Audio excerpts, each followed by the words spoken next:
On January 20, 2009, 47-year-old Barack Hussein Obama took the oath of the presidency of the United States of America and was sworn in as our 44th president.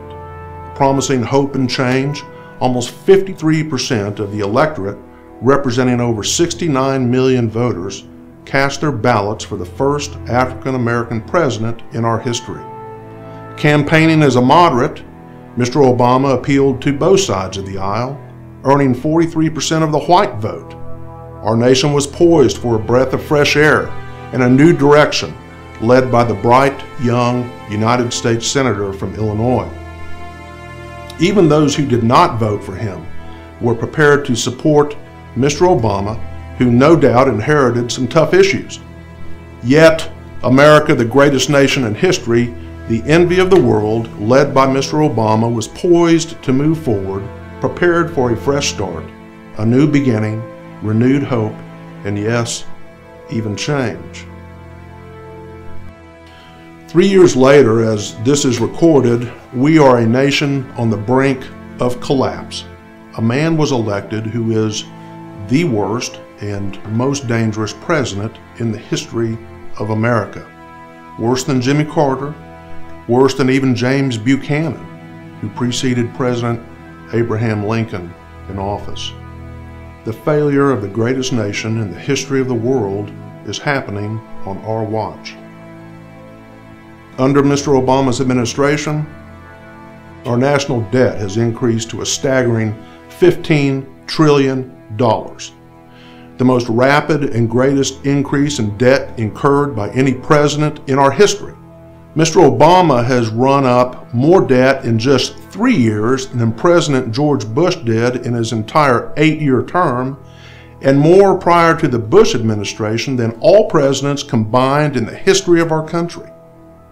To really put that in perspective, that's $3.5 billion of debt we're incurring a day, $2,430,000 a minute. In the time it'll take you to listen to this case, our nation will have incurred another $240 million in debt. We're paying $616 million a day just in interest. We owe China alone $1.1 trillion, for which we pay the Chinese $73 million a day in interest. In fact, we're now borrowing money to pay the interest on the money we've borrowed. Our debt is no longer a financial issue. It's a national security issue. This is what Mr. Obama said about President Bush when campaigning for the presidency in 2008. The problem is that the way Bush has done it over the last 8 years is to take out a credit card from the Bank of China in the name of our children, driving up our national debt from $5 trillion for the first 42 presidents. Number 43 added $4 trillion by his lonesome, so that we now have over $9 trillion of debt that we are going to have to pay back. $30,000 for every man, woman, and child. That's irresponsible. It's unpatriotic. Here's another fact that defines Mr. Obama's idea of hope and change. He's committed this country to over $60 trillion in present value dollars in unaffordable programs and mandates. Our yearly debt now approaches nearly 100% of our nation's gross domestic product. In years past, that was considered only a theoretical possibility. It's now an unassailable fact. By 2016, almost 71% of every tax dollar will be spent on mandatory programs: Medicare, Medicaid, Social Security, federal and military pensions, and interest on our debt. That means there will only be 29% of your tax dollars left to fund our defense, education, and the hundreds of other programs upon which we rely. We're on a collision course with an economic meltdown, the likelihood of which is not just theoretical, it's certain. And you young people who voted for Mr. Obama in 2008, I tell you now, he's charted a course for your future that is nothing short of cataclysmic, one in which you'll be held in economic bondage during your lifetime paying for those who already have their hands in your pockets. Those who have worked hard, have educated themselves or learned a trade, and have succeeded are demonized as selfish and uncaring. Success used to mean something. It's now looked upon with derision and contempt by a new and dangerous element. The makers and producers in this country have been taken hostage by a growing throng of takers and users who not only expect but now demand what's yours and then criticize the manner and extent to which you provide it. Today, the top 1% of wage earners, those earning over $340,000 a year, pay 40% of the federal income tax dollars. The top 5% of wage earners, those making over $150,000 a year, pay 60% of federal income tax dollars. And the top 10%, those of you making over $110,000 a year, pay 70% of our federal tax bill. Fully 50% of American wage earners pay no federal income tax at all. What has that created? A massive number of Americans who have no incentive whatsoever to change a system in which they receive free government goods and services for which they pay nothing. In 1935, when Social Security was passed, there were roughly 42 workers to support every retiree. Now there are 3.1 workers for every person on Social Security, soon to decrease to an ominous ratio of about 2 to 1. The cost of health care for a generation of baby boomers retiring at the rate of $10,000 a day, standing alone, will bankrupt us. Mr. Obama, who so eloquently shared his wonderful vision for America's future on the campaign trail, has been exposed as an inept apologist, contemptuous of American values, one whose Western European socio-economic agenda is destroying the fabric of our nation. Mr. Obama is ashamed of our legacy of greatness. He apologizes to our enemies and barters our security for empty promises. We're viewed with disdain and contempt even by our allies. Our enemies abroad are as emboldened and as aggressive as ever. Indeed, our enemies are not just beyond our borders, they're found within Mr. Obama's own hand-picked administration, the radical left who consider this to be a post-American century, one in which our national identity will be subsumed in a communal world order if left unchecked. We are a nation divided at its core. Our country's enemies are radical secularists who've become the rule makers, and when it serves their interests, the rule breakers. They've set and forced upon us an agenda that is frankly un-American. Many in this country no longer have the resolve, the work ethic, the unwavering faith in God that defined so many generations that preceded us. They view themselves as victims. Their failures are someone else's fault, for which there is always someone to blame, and for which there must always be payment and restitution. Many of our citizens no longer want a helping hand, they just want a handout. Others shamelessly exercise their power, fortunes, and influence to their benefit and to our collective detriment. This is a study in the destruction of a nation. Some of the images you're about to see are graphic. Some of the language is disturbing. Every assertion made is foundationally accurate and factually true. The proof of Barack Obama's duplicity, the evidence of the fraud he's perpetrated on America, is found in his words and those with whom he's allied on the far left. At the close of this case, I will ask you to stand with me and fight for our future. Make no mistake, we're in a war against our enemies, both foreign and domestic. Mr. Obama's true colors should have really come as no surprise.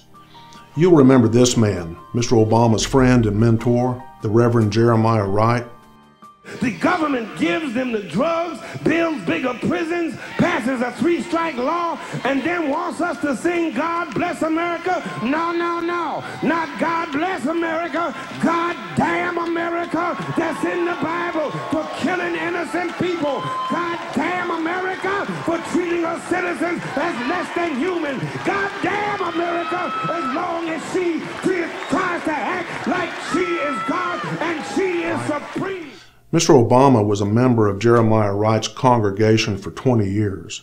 Do you think just maybe his worldview and his American perspective were shaped by the 20 years of hate spewed from that pulpit? I wonder if Mr. Obama's perception of America is the reason he refuses to allow the American flag to be flown in Haiti. Did you know we are, not surprisingly, the greatest single contributor to the Haitian relief effort following the earthquake that ravaged that Caribbean nation in 2010? We've contributed hundreds of millions of dollars to the Haitian people. Yet our president issued a mandate that the American flag not be displayed. I wonder if it ever occurred to Mr. Obama that for many people, our flag is the symbol of strength and hope in the world. As a signal of Mr. Obama's political sensitivity to our enemies, one of his first acts as the Commander-in-Chief of the American Armed Forces was signing an executive order on January 22, 2009, prohibiting enhanced interrogation of terrorists and closing the Guantanamo Bay detention facility, housing the world's most brutal terrorists like Khalid Sheikh Mohammed. Why? Mr. Obama said that Guantanamo sent the wrong message. It hurts America's reputation, argued Mr. Obama in support of the facility's closure. Who was the leader of the free world afraid might be insulted? Well, we found out very quickly. Muslim Arabs, Islam. In fact, Mr. Obama's first formal interview as President of the United States was with Al Arabiya on January 26, 2009. My job is to communicate the fact that the United States has a stake in the well-being of the Muslim world, that the language we use has to be language of respect. You know, I have Muslim members of my family. I have lived in Muslim countries. Regardless of your faith, and America is a country of Muslim, Jews, Christians, non-believers, my job is to communicate to the American people that the Muslim world is filled with extraordinary people. We sometimes make mistakes. We have not been perfect. In June 2009, a little over 6 months after taking the oath of office, Mr. Obama flew to Cairo and in a message to the Arab world had this to say. And I'm also proud to carry with me the goodwill of the American people and a greeting of peace from Muslim communities in my country. Assalamu alaikum. We meet at a time of great tension between the United States and Muslims around the world. More recently, tension has been fed by colonialism that denied rights and opportunities to many Muslims. As the Holy Quran tells us, be conscious of God and speak always the truth. I have unequivocally prohibited the use of torture by the United States, and I have ordered the prison at Guantanamo Bay closed by early next year. As in the story of Isra, when Moses, Jesus, and Muhammad, peace be upon them, joined in prayer. Mr. Obama, Americans are not colonialists. Quit apologizing for America. And I frankly don't recall reading anywhere in the Bible that Jesus Christ, Muhammad, and Moses joined in a prayer. Mr. Obama is so hypersensitive about offending the Muslim world that he's ordered the elimination of any reference to Islam in our military's field interrogation manual, blind to the fact that while all Muslims aren't terrorists, virtually all terrorists are Muslims, whose attacks are frequently linked to Muslim holy days and the deaths of their suicide martyrs. And Iran? Obama said this in a direct message to the people of Iran. This issue has been a source of tension between the United States and the Islamic Republic of Iran. And we are willing to move forward without preconditions on the basis of mutual respect. Without preconditions? Iran is the linchpin of evil that now threatens peace in the Middle East, indeed throughout the world. As I'm recording this, the FBI has been placed on heightened alert with new verified threats of Iranian-sponsored attacks on our soil. Iran will have a deliverable nuclear warhead this year, as confirmed by Mr. Obama's own Secretary of Defense, Leon Panetta. Iran now presents an even greater threat to the world and is a clear, immediate, and present danger to the nation of Israel. Even as this is recorded, Iran is belligerently threatening the Strait of Hormuz, through which over 20% of the world's oil is shipped. Do you think Ronald Reagan would have pandered and apologized to Iran like Mr. Obama? Not a chance. For those of you too young to remember, or those who have forgotten, the Iran hostage crisis that occurred on Jimmy Carter's watch ended and the hostages were released the day President Reagan was inaugurated. Why? The Iranians were afraid of President Reagan. They knew better than to yank him around the way they did Jimmy Carter. They had neither respect nor fear of Jimmy Carter. Mr. Obama's dithering, pandering, and unconditional appeasement of Iran and militant Islam have destabilized our security and threatened our peace. Yet, he won a Nobel Peace Prize. President Reagan, through strength, resolve, and unwavering belief in the cause of freedom, brought our hostages home, ended the Cold War, and brought down the Berlin Wall. Did the Nobel Committee recognize President Reagan for the most significant geopolitical accomplishments in the 20th century? Sadly, no. A fact that should give you pause about the value of a Nobel Prize and the serious lack of judgment by that august body. Do you think President Ronald Reagan would have bragged about the accomplishments of Iran and the Arab world and remained silent about the comparatively colossal contributions by the United States of America to mankind? And do you think you would have ever seen Ronald Reagan bow to a foreign king? This is Mr. Obama bowing to King Abdullah of Saudi Arabia. This nation bows and kneels to only one king, the King of Kings. Sadly, Mr. Obama made good on his promise to negotiate with Iran without precondition. In a stunningly naive effort to enlist Russia's help to quell increasing Iranian militarism, Mr. Obama withdrew a commitment by the Bush administration to build a missile defense shield in Poland and the Czech Republic that would have protected our allies from nuclear strikes. This is not the first time the Czech and Polish people have been sold out. It happened on this man's watch too.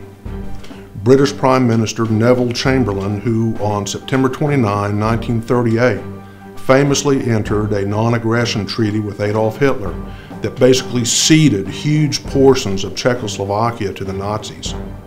Upon his return from Berlin, Prime Minister Chamberlain proudly declared to the British people, "Treaty in hand, peace in our time."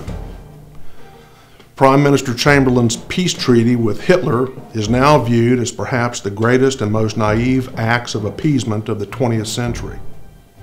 Just a few months later, Hitler's army invaded the balance of Czechoslovakia while the world did nothing. A year after that, Hitler blitzkrieged Poland while the world again stood by.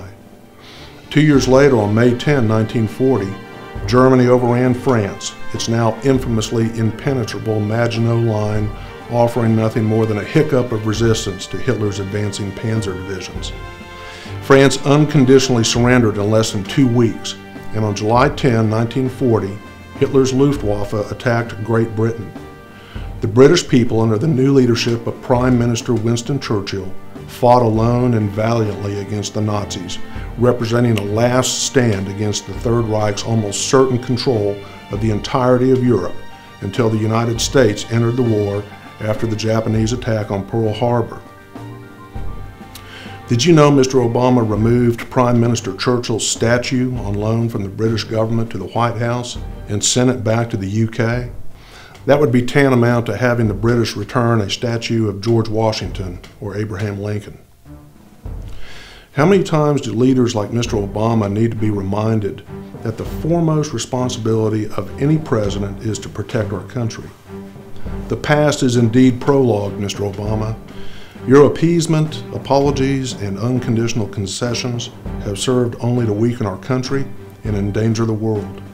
We now face a new and emboldened pantheon of evil. Our enemies recognize and respect only one thing, Mr. Obama: strength and resolve. Peace has always been forged on the edge of a sword. Now, Mr. Obama, who we're told thinks he's the smartest guy in the room, is playing nuclear chess with a Russia that is light years more dangerous, one whose word means nothing. And in a battle of wits, he is predictably losing. Consider this. In the mid-1980s, Mr. Obama was a community organizer in Altgeld Gardens, a public housing project in Chicago. During the same time frame, his adversary, Russian Prime Minister Vladimir Putin, had been a KGB officer for 10 years, assigned as the first chief director of the former Soviet counterintelligence agency monitoring foreigners. In 1990, while Mr. Obama was in law school, Putin was appointed as advisor on Soviet international affairs. What was the result of Mr. Obama's unconditional withdrawal of our missile defense in Czechoslovakia and Poland in an effort to leverage Russian control of Ahmadinejad and Iran? Iran will have a deliverable nuclear weapon on Mr. Obama's watch. And let's not forget who we're dealing with over there. This is Iran's Ahmadinejad as recently as September 2011 at the UN. In identifying those responsible behind the September 11 attacks, there were three viewpoints. First, that a very powerful and complex terrorist group able to successfully cross all layers of the American intelligence and security carried out the attack. This is the prevalent viewpoint, which has been supported mainly and advocated by American statesmen. Second, that some segments within the U.S. government orchestrated the attack to reverse the declining American economy and its grips on the Middle East in order to save the Zionist regime. The majority of the American people, as well as most nations and politicians around the world, agree with this view. Even now, Mr. Obama is considering standing down on a European missile defense shield because Russia objects to its deployment. In fact, Russia has retargeted its nuclear weapons on American sites and installations in Europe and threatens to withdraw from the New START, the Strategic Arms Reduction talks, altogether unless the United States acquiesces to its demands. Russia need not be concerned. Mr. Obama is now contemplating an 80% unilateral and unconditional reduction in our deployed nuclear arsenal and complete withdrawal of tactical nuclear weapons from Europe. And much like the gun control zealots out there who insist that guns kill, not the criminals who pull the trigger, Mr. Obama's ineptitude is born of his belief that nuclear weapons threaten world peace, not the tyrants who possess them. Mr. Obama, we will not stand by any longer while you barter and compromise our national security to appease our enemies. They respect only one thing: strength, a quality you conspicuously lack. In August 2011, Mr. Obama toured the upper Midwest to consider what the folks in small-town America had to say about what he called the real economy. Traveling in a $1.1 million bus manufactured in Canada, Mr. Obama announced almost 1,000 days into his presidency that he was ready to unveil a new jobs program. There's no shortage of ideas to put people to work right now. What is needed is action on the part of Congress, a willingness to put partisan politics aside and do what is right for the country, said Mr. Obama. Apparently, the plethora of jobs ideas was lost on Mr. Obama. While America's economy lay in tatters, unemployment remained at 9.1%. 47 million Americans were on food stamps. 12 million Americans were out of work. Foreclosures were being filed at record rates. Mr. Obama promised to unveil his new jobs plan after a 3-week vacation to Martha's Vineyard. In fact, the First Lady couldn't wait, so at taxpayers' expense, Michelle flew out beforehand on a special jet with a full Secret Service detail. Our president arrived a few days later on Air Force One. The Obamas stayed in a $50,000 a week, 28-acre beachfront farm. Not to worry, though, Mr. Obama was working on a jobs plan that would free Americans from the desperation of joblessness. About a month later, in a joint session of Congress, Mr. Obama announced his much-anticipated plan, the American Jobs Act. Here are the details.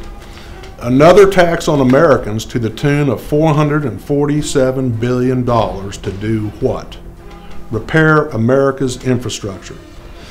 Mr. Obama, the architect of America's economic future, and the best he could come up with was another public works program funded by another $500 billion we don't have that would surely have to be borrowed from the Chinese. Really? What do we pay this man for? And if that wasn't insulting enough, Mr. Obama said this. And on all of our efforts to strengthen competitiveness, we need to look for ways to work side by side with America's businesses. That's why I brought together a jobs council of leaders from different industries who are developing a wide range of new ideas to help companies grow and create jobs. Who was sitting in the House gallery with the First Lady when Mr. Obama unveiled his jobs plan? Jeff Immelt, CEO of General Electric. What other hat does Mr. Immelt wear? Well, he's the chief of Mr. Obama's Council on Jobs and Competitiveness. And what did he do?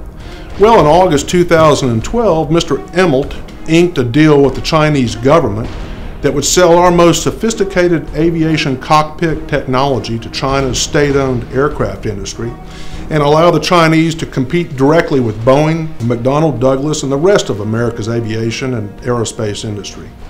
And to make matters worse, when Boeing wanted to move one of its plants to South Carolina, a right-to-work state, guess who filed an injunction against Boeing to prevent the move? Obama's National Labor Relations Board. Do you know how much GE paid in federal income tax in 2010? Zero.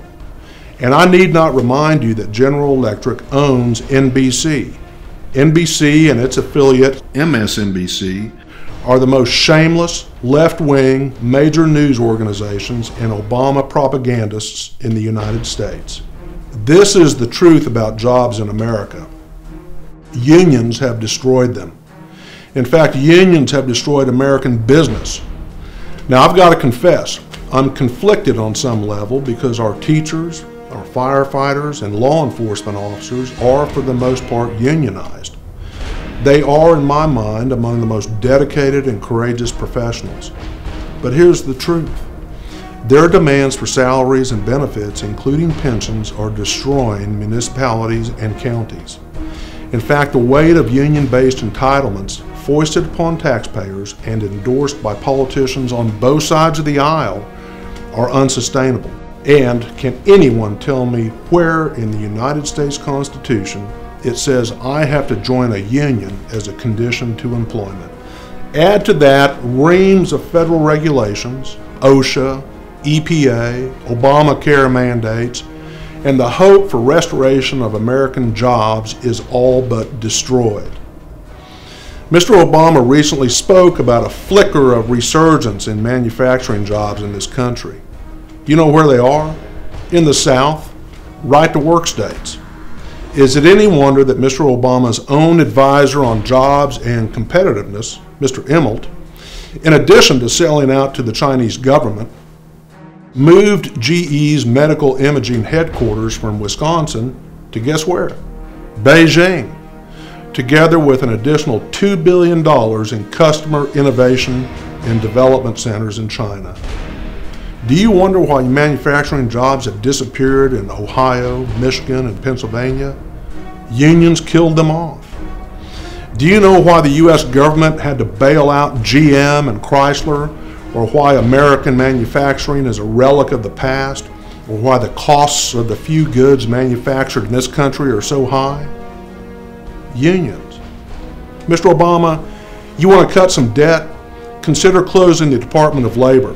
It cost taxpayers $148 billion in 2011.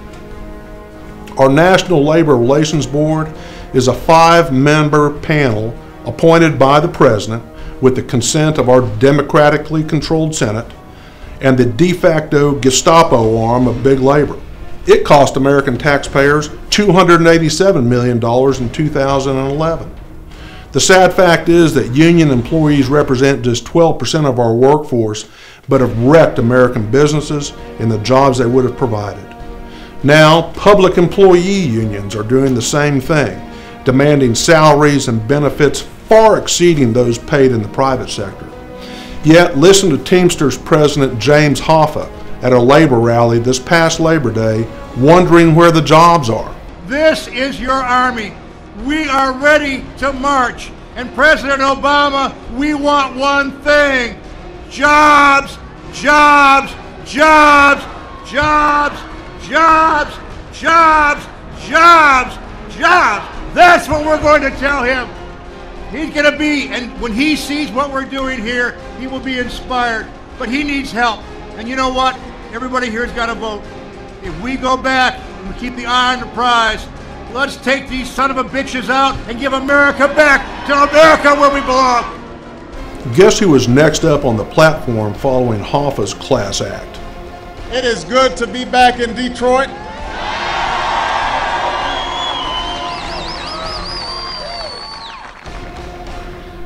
This is Joe Biden at yet another labor rally in Las Vegas. Don't any of you, by the way, any of you guys vote Republican? Let me put it this way. Don't come to me if you do. You're on your own, Jack. Mr. Obama and his union supporters have destroyed the greatest economic juggernaut in the history of the world. Our economy is in intensive care. It has no heartbeat. Mr. Obama's great experiment in socializing our country has brought American free enterprise to its knees. Our economy must be shocked back to life. We do not need, nor can we afford, any more public sector jobs. There are too many as it is. Get out of our pockets. Let the free enterprise system work. Haven't socialist bankrupt countries like Greece, Italy, Portugal, Ireland, and Spain, after which you want to pattern America, taught you anything, Mr. Obama? Mr. Obama has single-handedly crippled the American dream for millions of Americans, especially the young who place their faith and trust in him. He betrayed not only our younger voters, but even our older generation. He betrayed my own father, a lifelong conservative who was raised in the Depression and fought in World War II for 3 years in the Pacific as a turret gunner in a B-24 bomber. My dad spent his life exploring for oil in the jungles of Venezuela, the sands of North Africa, and the endless outback of Australia. He and tens of thousands of American explorers employed by American oil and gas companies discovered oil for countries that are now wealthy beyond comprehension. Mr. Obama calls Americans who explored and developed the world we live in colonialists. I call them heroes. In the countries we made wealthy, OPEC thugs hold us in contempt, and yet our president bows to their kings. My dad served his country. He provided for his family. And when he was without work, he found work. He and my family moved 8 times to 3 continents when I was growing up. My dad never once applied for unemployment. He never took a handout.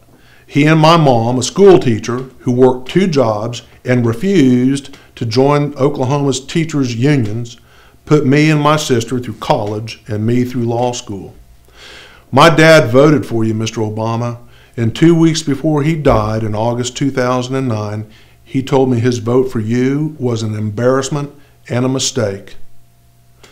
I'm proud to say that the first president I ever voted for was Ronald Reagan, without question the greatest president of the modern era, surpassed in our history only by President Washington and President Lincoln. Recently, Mr. Obama tried to co-opt President Reagan's legacy by comparing the challenges he faces today with those President Reagan inherited from Jimmy Carter. Ronald Reagan never blamed Carter for the problems he faced. He did his job and fixed them. He did not apologize to our enemies. He embraced American greatness.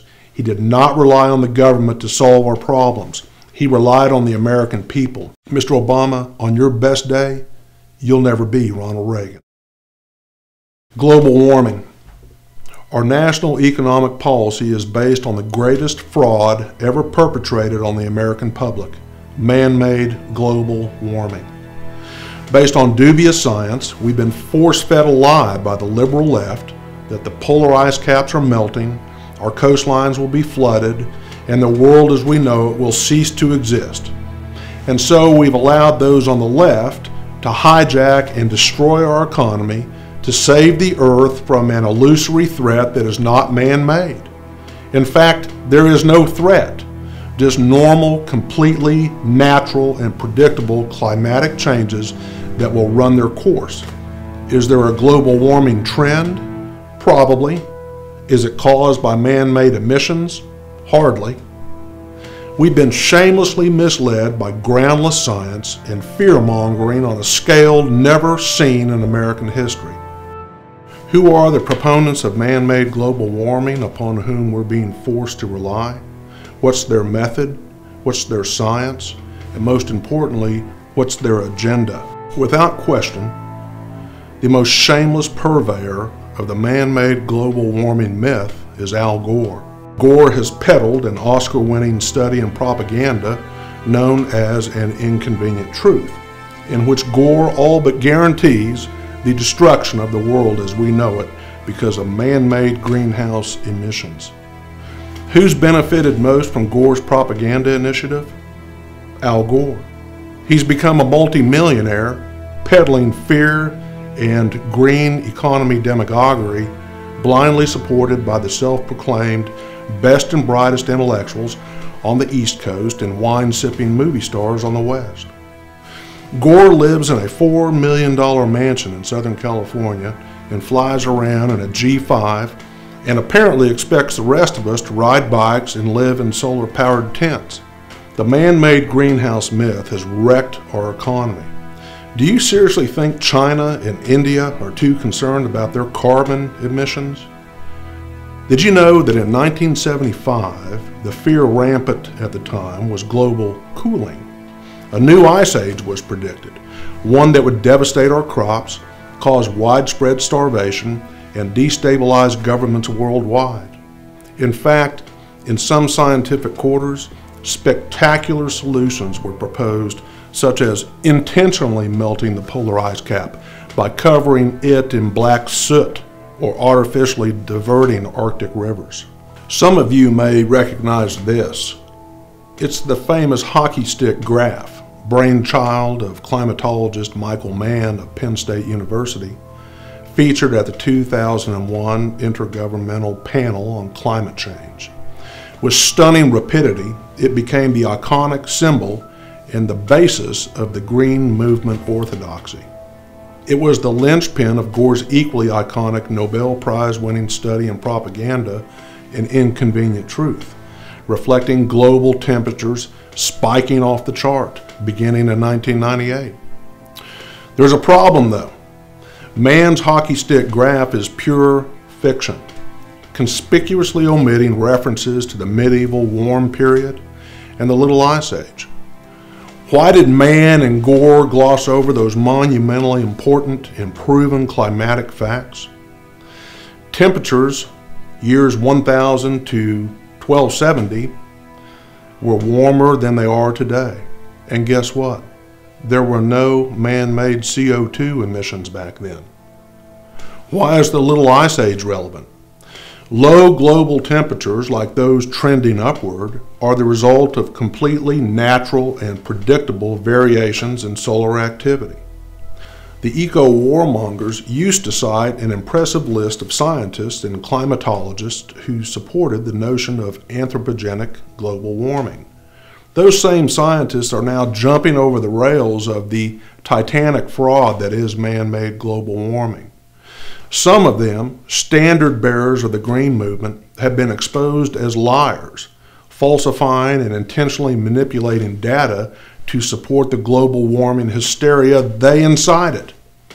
Computer climate models cited so often by the Green Movement produced results based on foundationally flawed and incomplete data. Recent NASA satellite studies prove that the Earth's atmosphere is actually releasing significant and quantifiable amounts of heat into space than earlier climatic models told us. So what has Mr. Obama's terribly flawed and misguided green initiative led to? Nothing short of the complete dismantling of America's energy industry, the American coal and oil and gas industries. I've already done it. I voted against the Clear Skies bill. So if somebody wants to build a coal-powered plant, they can. It's just that it will bankrupt them because they're going to be charged a huge sum for all that greenhouse gas that's being emitted. Are green jobs a good thing? Of course they are. Will there be a day when this country will no longer have to rely on fossil fuels to power our economic engine? Yes, but not in our lifetime. There will no doubt be a time when we rely on sun, wind, geothermal, and who knows, even cold fission. But we're not there yet. And to wreck entire industries and the jobs they create, to wage an all-out war on the American energy industry, is a recklessly naive and dangerous policy. Listen to California Democrat Maxine Waters, who is unbelievably a United States Congresswoman, cross-examine the CEO of Shell Oil about why gas prices are increasing. What guarantees are you going to give this liberal about how that will reduce the cost of gasoline at the pump if we let you drill where you say you want to drill? I can guarantee to the American people, because of the inaction of the United States Congress, ever increasing prices unless the demand comes down, and the $5 will look like a very low price in the years to come if we are prohibited from finding new reserves, new opportunities to increase supplies. And guess what this liberal would be all about? This liberal will be all about socializing, would be about basically taking over and the government running all of your companies. It should shock anyone listening that that lady serves as an American policymaker. We are, as President Bush observed, a nation addicted to foreign oil. We must accept that we can no longer depend on enemies of this country to supply our oil. We must become energy independent. Nothing less than our survival as a country depends on it. Mr. Obama proudly announced in his most recent and hopefully last State of the Union address that he had opened millions of acres of land for exploration and drilling. Of course, consistent with his well-practiced art of deception, Mr. Obama failed to tell you that he had unilaterally rescinded tens of millions of acres of leases and that drilling permits are choked in reams of regulatory red tape. We must build the Keystone Pipeline and relax the EPA's ridiculous impediments to its construction. Do you know that one of the biggest reasons the pipeline was shelved was because of a beetle thought to be endangered? I find it more than just a little interesting that the states that would benefit the most from the pipeline are all red states. Not one went to Obama in 2008, and not one will go his way this time around either. We must open up the Gulf of Mexico and the North Slope of Alaska. We must promote exploration and development of this nation's resources, and in so doing, we will render irrelevant the desert sheikhs and kings who have extorted and blackmailed us far too long. The United States is floating on seas of natural gas and oil. We have the greatest coal reserves in the world, enough to power our electrical generating plants, to heat our homes, and fuel our manufacturing plants for over 100 years. Yet, in his quixotic haste to throw the American oil and gas and coal industries under the bus, Mr. Obama, a community organizer by trade, facilitated the investment of $5 $500 million of your tax money in Solyndra, a fiasco of epic proportions, the facts of which are still being uncovered. Solyndra, the maker of solar power panels funded at Mr. Obama's insistence, went bankrupt. In fact, Solyndra never showed a profit, and Mr. Obama was advised just 2 months before he flew out to tour Solyndra that PricewaterhouseCoopers issued a report warning about Solyndra's solvency. Where in the Constitution does it allow the executive branch to play venture capitalist and funnel $500 million in taxpayer dollars to a private company? In fact, as a part of the galactic failure that was Mr. Obama's $1 trillion stimulus program, the Department of Energy has issued over $18 billion in guaranteed loans to green industries. How many green jobs did your tax dollars create? About 3,500, translating to a stunning $5 million per job. Would it not be possible to apply some of those dollars and develop the technology that might substantially, if not totally, eliminate CO2 emissions from coal-burning plants, allowing us to use our massive reserves while eliminating our dependency on foreign oil? Are you telling me we don't have the technology to burn coal without carbon emissions, assuming that's truly the end of the world problem we've been led to believe it is? To promote an agenda that has absolutely thrown American energy interests under the bus, Mr. Obama appointed his green czar, this man, Van Jones, an admitted communist who actually blamed President Bush for the attacks on 9/11. This is from his bio. The incident, referring to the Rodney King verdict, deepened his disaffection with the system and accelerated his political radicalization. By 1992 of that year, Mr. Obama's green czar was a self-avowed communist. When he graduated from law school, Jones moved to San Francisco and joined a socialist group called Storm, whose points of unity upheld revolutionary democracy, revolutionary feminism, revolutionary internationalism, the central role of the working class, urban Marxism, and third world communism.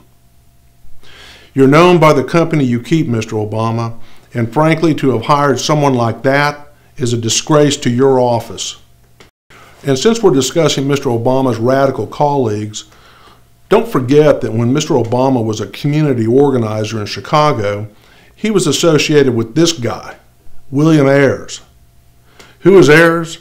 He was the admitted co-founder of the Weathermen, a self-described communist revolutionary group that in the 60s and 70s bombed a Chicago statue dedicated to police casualties, bombed the Pentagon, and was allegedly connected with a fatal bombing of a San Francisco police precinct. How's this guy running around today? All charges were dropped against him and the Weather Underground based on alleged illegal FBI tactics. So, what did Ayers do then? Well, in 1974, he wrote a book, and in its dedication paid tribute to Sirhan, who assassinated the probable 1968 Democratic nominee for the presidency, Robert F. Kennedy. He became the darling of the Chicago left, and in 1997, Chicago bestowed upon Ayers its Citizen of the Year award. Mr. Obama attended board meetings, retreats, neighborhood fundraisers, and at least one news conference with Ayers. Ayers contributed to Obama's campaign for the Illinois Senate seat. Can you even fathom Ronald Reagan being in the same room with this guy? Mr. Obama should, as any self-respecting American would have, immediately disavowed Ayers, resigned from any boards on which they served, and publicly and unequivocally chastised Ayers as a domestic terrorist undeserving of the name American. The Old Testament teaches in chapter after chapter, verse after verse, that the tribe of Israel is God's chosen. Israel is our strongest ally in the Middle East. It is the only democracy in the Middle East. Any enemy of Israel is an enemy of the United States. Yet, while Mr. Obama panders to radical Islam, he has treated Israel with disdain and contempt. In March 2010, the Israeli Prime Minister Benjamin Netanyahu arrived in Washington only to be publicly ostracized and embarrassed by Mr. Obama. In fact, the Prime Minister wasn't even invited to stay at the White House, having to find a place instead at a Washington hotel. Mr. Netanyahu was accorded none of the respect traditionally given to foreign heads of state, let alone the leader of one of America's greatest and staunchest allies. Yet, in a stark contrast, Mr. Obama hosted a lavish dinner at the White House in celebration of Ramadan, the Muslim New Year. In a strip of land roughly the size of New Jersey, at its narrowest, 4 miles in the Golan Heights, and a mere 9 miles from the green line of the West Bank to the Mediterranean, Israel was reestablished in 1948. It is a nation of 7,800,000 citizens, surrounded by enemies who seek nothing but its total eradication. It has resoundingly won 3 wars of aggression waged against it: the 1948 Arab-Israeli War, the Six-Day War, and the Yom Kippur War. Its triumphs are a testament to God's divine hand. Yet, in a public declaration in May 2011 of what can only be described as complete diplomatic naivete, the leader of the free world, Mr. Obama, unilaterally announced that Israel should surrender its territories to the pre-1967 borders, essentially ceding its security and sovereignty to the Palestinians. Since the Second Intifada in 2000, over 1,000 Israelis have been murdered by Palestinian terrorists, something on the order of 42,000 if calculated as a percentage of the American population. What a blind man. Mr. Obama betrays Israel, apologizes to the Arab world, and pursues a policy that violates every biblical warning and admonition. Why should we be surprised? This is Mr. Obama on the Bible. Given the increasing diversity of America's populations, the dangers of sectarianism are greater than ever. Whatever we once were, we are no longer a Christian nation, at least not just. We are also a Jewish nation, a Muslim nation, and a Buddhist nation, and a Hindu nation, and a nation of non-believers. And even if we did have only Christians in our midst, if we expelled every non-Christian from the United States of America, whose Christianity would we teach in the schools? Would it be James Dobson's or Al Sharps's? Which passages of Scripture should guide our public policy? Should we go with Leviticus, which suggests slavery is okay, and that eating shellfish is an abomination? Or we could go with Deuteronomy, which suggests stoning your child if he strays from the faith? Or should we just stick to the Sermon on the Mount, a passage that is so radical that it's doubtful that our own Defense Department would survive its application? Yet consider Mr. Obama's syrupy endorsement of the Quran. Assalamu alaikum.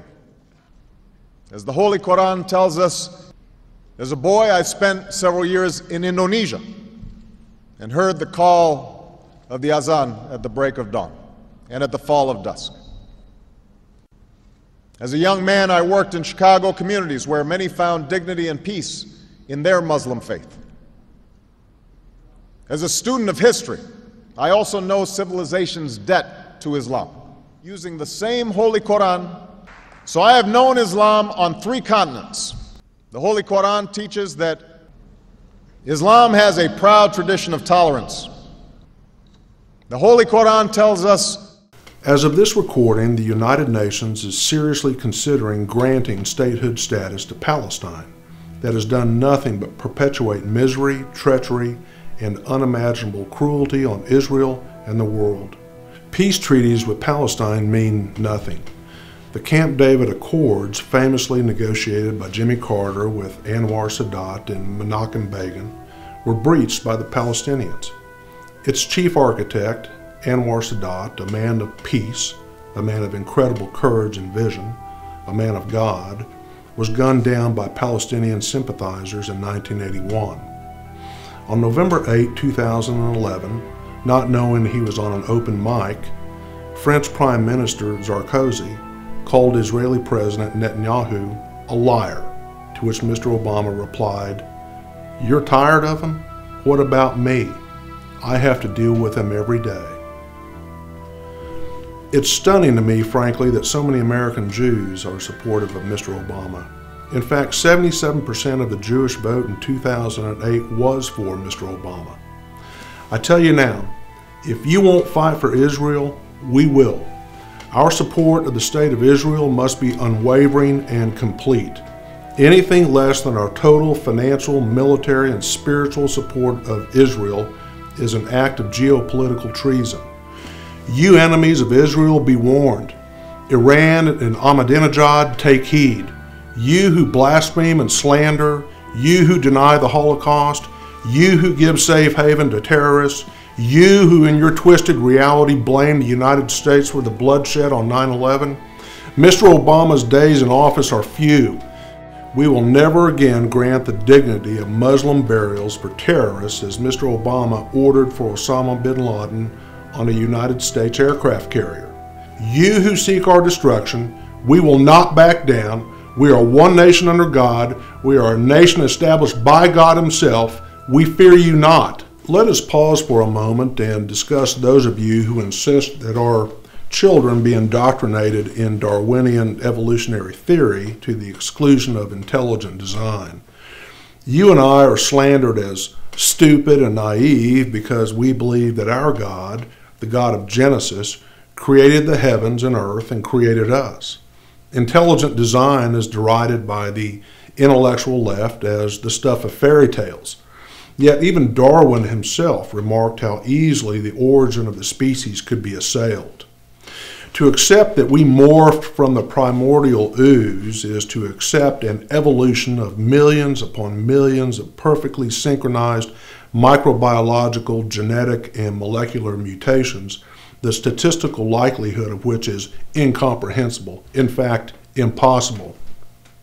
It is as inherently improbable as taking just 6 Scrabble pieces with the letters of Darwin's name and dropping them on a table, with the result of each block lining up perfectly to spell the name Darwin.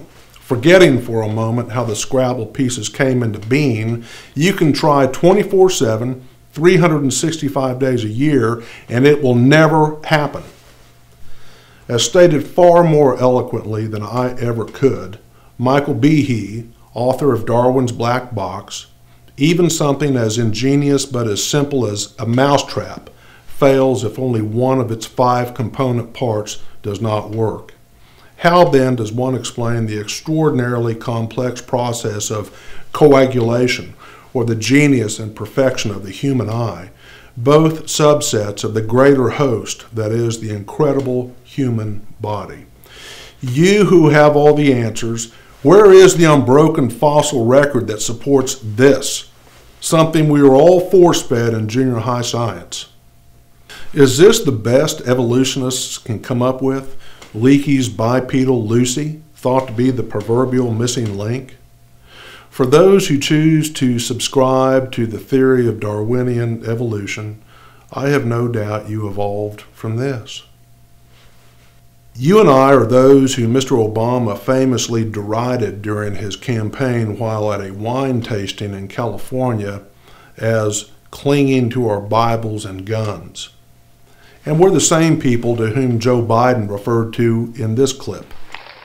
You are the only folks keeping the barbarians from the gates. You are the only non-governmental power. The only non-governmental power. Had the Environmental Protection Agency been around when this country was developing its infrastructure, there would be no railroads or coal mines or oil wells, crops or dams or navigation systems, harbors or bridges. And as the years progressed, there wouldn't be any highway system or skyscrapers or runways or airlines or nuclear power plants or refineries. The list goes on and on. We would have been regulated into mediocrity and dependency. I will never forget representing a small hospital in rural southeast Oklahoma. The citizens there were in desperate need of a new facility. The old one was quite literally falling apart. So one was built, but would not have been had this been discovered. This is a burying beetle, indigenous to this part of the country and apparently endangered. This is the same bug that in part shut down the Keystone Pipeline. If this beetle had been discovered on the land where the new hospital was to be constructed, we would not have passed the EPA Phase 1 inspection, depriving the many folks in that area of rural Oklahoma of the health care they desperately needed. Now, do I endorse plants pumping toxic sludge into our streams, rivers, and lakes? No, I don't. Do I want our aquifers polluted? No. Do I want whales slaughtered by Japanese whaling fleets? No. Do I want contaminated food fed to our children? Of course not. Is there a need for some regulation? Of course there is. It was the abuse of our environment by eco-criminals who raped our land, poisoned our waters, and polluted our air that necessitated intervention in the first place. But like a cancer, government will metastasize if left unchecked. Show me any regulatory agency, you pick it, and I'll show you an agency run by insulated bureaucrats, divorced from reality, who spew forth piles of regulatory nonsense that are destroying our society, our communities, and our businesses large and small. Federal judges appointed by Mr. Obama permeate our judiciary. He's appointed 2 of our 9 U.S. Supreme Court justices. Can you believe that just 9 justices interpret state, federal law, and the United States Constitution for over 300 million Americans?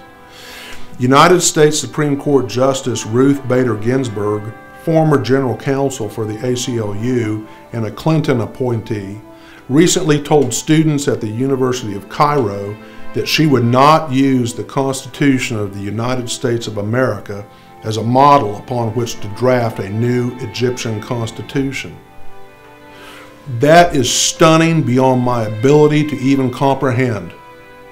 A good friend of mine recently said it doesn't really make a difference who's sitting in the White House. Let me tell you, it absolutely matters.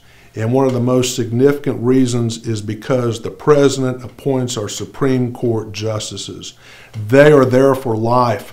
They interpret the law of the land, decisions that impact Americans for generations. And to know that there's someone like Justice Ginsburg interpreting the Constitution, a document she obviously holds in disdain, is profoundly disturbing and unacceptable. Do you really want Mr. Obama picking our judiciary? Consider this as well. The Obama administration appealed a death sentence imposed against Humberto Garcia, a Mexican national who confessed and was convicted of kidnapping, raping, torturing, and murdering a 16-year-old girl. Why was Mr. Obama concerned? Was Mr. Garcia not read his Miranda rights? He was. Was he incompetent to stand trial? No. Was his confession coerced? No. Did DNA prove that Texas had the wrong guy? No. What then? Well, it appears Mr. Garcia, who was 38 years old at the time of his arrest and had lived in the U.S. since he was 2, was not provided access to the Mexican consulate at the time of his arrest, an alleged violation of the Vienna Convention, raising a question in the administration's view about whether Mr. Garcia was fundamentally afforded a fair trial. Fortunately, the administration's appeal was denied, and Mr. Garcia was executed as well he should have been. Of all the cases decided by the United States Supreme Court, one of the worst has to be its 1857 Dred Scott decision, in which our highest court found that slaves and descendants of slaves could not be recognized as U.S. citizens and were not protected by the Constitution. Fortunately, President Lincoln and the 13th and 14th Amendments effectively did away with that horrific ruling. As fundamentally wrong as Dred Scott was, not just for African Americans, but its betrayal of everything that's right about America, the most lethal ever was the Supreme Court's 1973 decision in Roe v. Wade, in effect legalizing the wholesale annihilation of unborn children. Since it became the law of the land, abortion mills have slaughtered approximately 50 million unborn babies. I wonder how many Martin Luther Kings, Albert Einsteins, Bill Gates, Thomas Edisons, JFKs, Ronald Reagans, Neil Armstrongs, Michael Jordans, Billy Grahams have been murdered. How many teachers, doctors, scientists, artists, inventors, entrepreneurs, entertainers, musicians, athletes, and leaders have had their lives snuffed out in procedures rivaling those carried out by Joseph Mengele in Nazi death camps. Here's the point. Mr. Obama will come to the rescue of a confessed and sadistic rapist, torturer, and murderer, but stands idly by while the most innocent among us are butchered in an unabated Holocaust that is the shame of this nation. There can be no discussion of judicial activism without discussing Eric Holder, the Attorney General of the United States, the Chief Law Enforcement Officer of the United States government and head of the United States Department of Justice. One of Mr. Obama's cronies, Holder is an absolute disgrace to America. This is our Attorney General being asked whether he would have given Osama bin Laden a Miranda warning had he been apprehended. Let's say we capture him tomorrow. When does custodial interrogation begin in his case? If we captured bin Laden tomorrow, would he be entitled to Miranda warnings at the moment of capture? Again, I'm not, that all depends. I mean, well, it does not depend. If you're going to prosecute anybody in civilian court, our law is clear that the moment custodial interrogation occurs, the defendant, the criminal defendant, is entitled to a lawyer and to be informed of their right to remain silent. The answer, Mr. Holder, is no.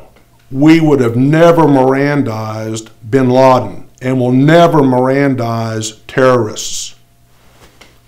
This is our same Attorney General who prosecuted CIA agents for alleged interrogation abuses of terrorists overseas, who dropped voter intimidation charges against baseball bat-wielding Black Panthers who harassed voters outside of Philadelphia voting precinct, who once all terror suspects read their Miranda rights, who sued the state of Arizona for trying to defend its border when Mr. Obama would not, and who feigned lack of knowledge about Fast and Furious, where the ATF sold thousands of assault weapons to Mexican drug dealers, leading to the death of at least one Border Patrol agent.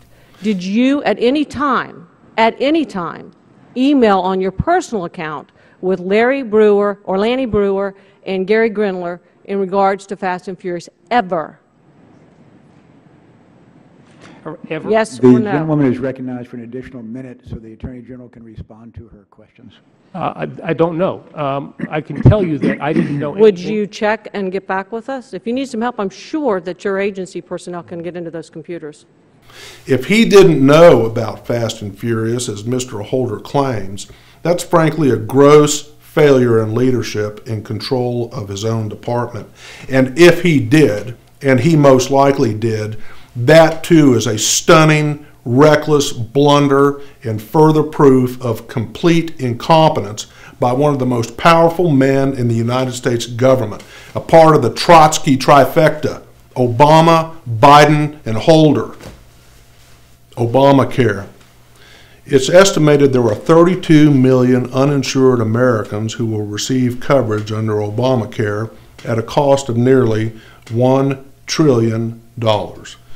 Obamacare, our great national foray into socialized medicine, will require insurers to provide coverage for non-dependent children up to age 26, and for those of us who have pretty good health care plans, what Obama calls Cadillac health plans, a 40% tax will be imposed on insurance companies providing those plans at more than $10,000 for individuals and $27,000 for families, costs that will undoubtedly be passed along to the consumer, you and me. And for companies who employ over 50 people, they'll be required to pay a fee of over $2,000 per worker if they do not provide coverage. In part of the deal to get health care through, Mr. Obama agreed with conservative Democrats that Obamacare would not allow federal dollars for abortion. However, that order can be rescinded by Mr. Obama or any future president at any time for any reason. Consider this. Liberals and unions insisted that we pass a national health program. But guess who are now awarded Obamacare exemptions and compliance waivers? Administration friends and allies.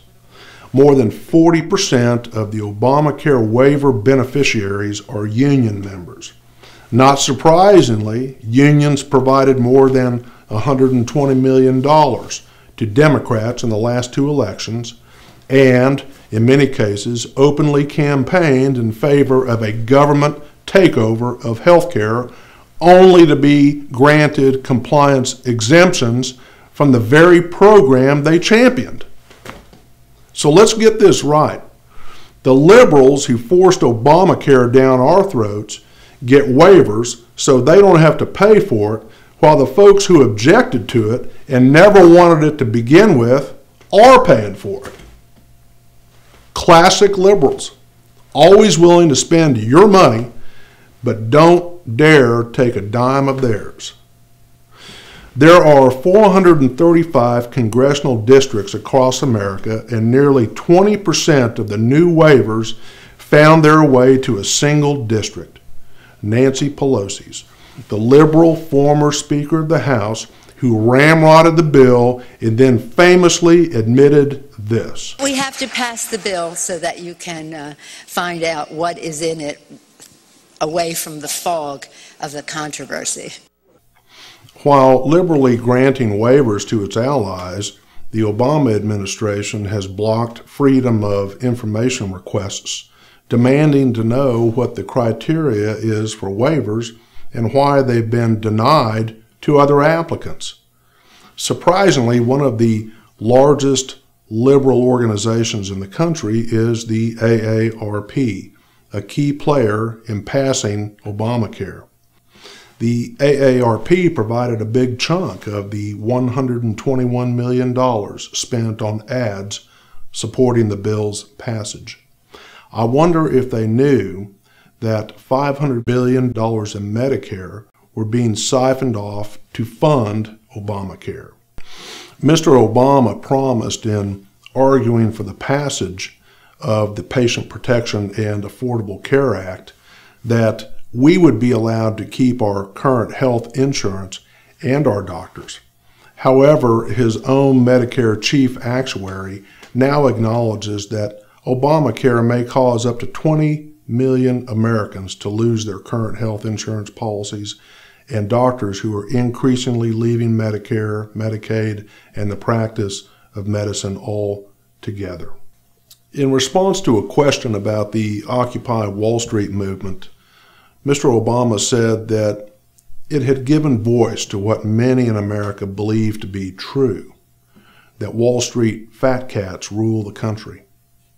I find it curious that the Occupy Wall Street movement was recently endorsed by Ahmadinejad of Iran and Kim Jong of North Korea, who died last December. Does anything more really need to be said about that rather laughable collection of aimless anti-Semites, anarchists, communists, and malingerers? Mr. Obama's endorsement of the Occupy Wall Street movement was addressed in a recent speech by liberal commentator Bill Moyers, formerly of PBS. Mr. Moyers made this remark: Barack Obama criticizes bankers as fat cats, then invites them to dine at a pricey New York restaurant where the tasting menu alone runs $195 a person. That's now the norm, and they get away with it. Now, I'm not even sure what a tasting menu is, but my guess is it doesn't include an entree and a trip to the salad bar. Mr. Moyers went on to say that the president has raised more money from banks, hedge funds, and private equity managers than any Republican candidate, including Mitt Romney. Inch by inch, he, Mr. Obama, has conceded ground to them, referring to Wall Street, while espousing populist rhetoric that his very actions betray. Mr. Obama portrays himself as the salvation for the middle class, of the working folk, demonizing those who make more than $250,000 a year in this country as the rich who need to shoulder more of the load. Mr. Obama, I'm hardly rich. Between 2009 and 2011, I paid $280,000 in state and federal income tax. That doesn't even include the payroll taxes my law firm pays. It doesn't include after-tax dollars we pay for gasoline at the pump at 16 cents per gallon, property tax, city and county sales tax, and personal Social Security tax, capital gains tax, and even a telephone user tax. And you want more? I don't think so, my friend. The country we live in today is vastly different than the one in which I grew up. American and family values are now anachronisms, kicked out to the curb like so much garbage. Now we're force-fed a steady diet of complaints by people who've grown accustomed to having things given to them. There is a pervasive sense of entitlement that runs afoul of President Kennedy's charge to ask not what our country can do for us, but what we can do for our country. For those of us who've played by the rules, who've worked hard, who've educated ourselves, who've learned a craft or a trade, who've charted our own course, and have reached some level of success, we're chastised as selfish and greedy. What we've worked for is being taken and appropriated, confiscated by those who refuse to accept responsibility and believe it's their right to take what's yours. To borrow the words of one of our pop psychologists, you know why the left in this country treats us the way they do? Because we let them. And that ends now. This country is rudderless, adrift in a world that in many quarters seeks nothing less than our complete destruction. Our leadership is weak and arrogant, controlled by those whose special and selfish interests are far more important to them. Mr. Obama's bid for re-election, a mission for which he will spend $1 billion, has subsumed the interests of this country. We have it within our power to change the path we're on, to defeat our oppressors, and to break the shackles that bind us. I tell you this, if Barack Obama is reelected, the United States of America will cease to exist as we once knew it. This country will most surely fail. We are a nation on the brink. Mr. Obama recently said that he needs 4 more years to finish the job. I submit to you that 4 more years of Mr. Obama will finish us off. History will judge us by what we will do during the short months to come, or more importantly, what we fail to do. Someone has to do something. It must be you. Someone has to do something. It must be me. Together, let's make a stand for the very soul of our country. If we don't act now, if we don't eradicate everything Mr. Obama has done to this country, we will be accomplices to the destruction of not only this generation, but those to come. We must revolutionize the way we think and the way we act. It is nothing short of a national imperative. We are the last line of defense. So what can you do? First, vote. We can fundamentally transform the economic, legislative, judicial, and moral framework of this nation and take back our country. Let our enemies underestimate us if they will. It's the greatest natural advantage we can have. Encourage every like-minded person you know to vote. Second, contribute. We must get the message out. We must galvanize and energize those in the swing states. New Mexico, Nevada, Colorado, Iowa, Ohio, Michigan, Pennsylvania, Wisconsin, Virginia, North Carolina, and Florida. Some of you might think the problems we face are overwhelming. They're too big, too complicated. We're in too deep. I tell you now, never ever lose hope. Never ever give up. Never ever quit. We are Americans. We are resilient. We have felt the sting of pain, but we always get up and we always complete the mission. We're destined to win. As Americans, success is a part of our DNA. I pray you will join me in this great quest, this greatest of missions. God bless you, and God bless the United States of America.